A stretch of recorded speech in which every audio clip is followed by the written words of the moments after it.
Kenapa baca kad raya saya? Abang rindu ya?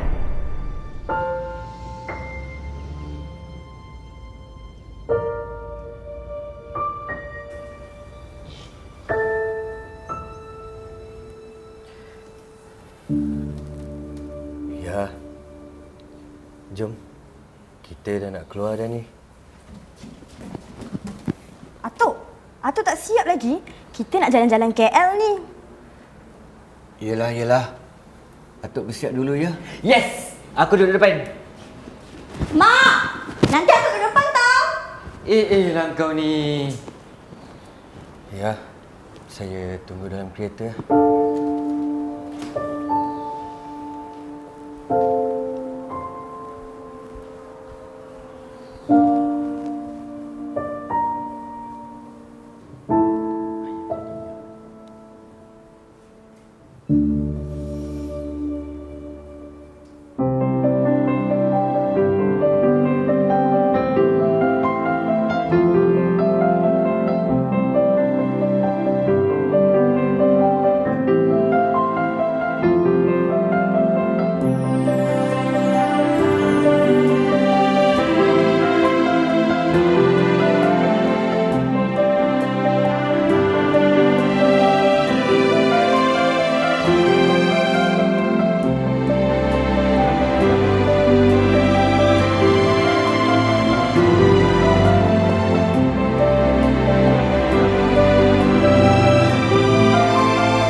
Ayah, okey tak ni?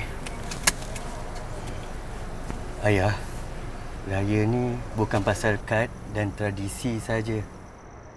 It's about us being together. Okey? Raya bukan tentang tempat, tapi tentang siapa yang ada dengan kita.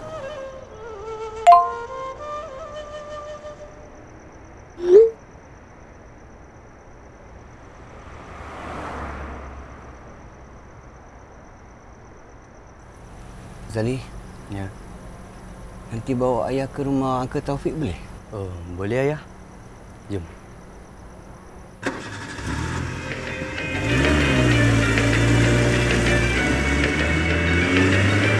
Tibanya sudah hari dinanti, Syawal disambut oh meriahnya. Gembira rasa tidak terperi, pulang bertemu hai ayah tercinta. Tidak dilupa pada yang tiada, untuk meraihkan hari yang indah. Dendang berdendang hai di hari raya.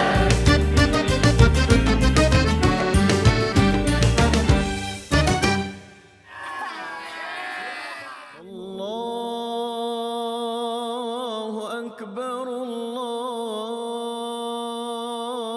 Akbar, Allahu Akbar. La Assalamualaikum. Saya batin. Ya, Tok maafkan. Jangan ada gaduh tau. Ya tu. Jangan batin tu. Selamat Raya Ibu. Saya batin. tibanya sudah hari dinanti, Syawal disambut oh meriahnya. Gembira rasa tidak terperi, pulang bertemu hai ayah tercinta. Tidak dilupa pada yang tiada, untuk meraihkan hari yang indah.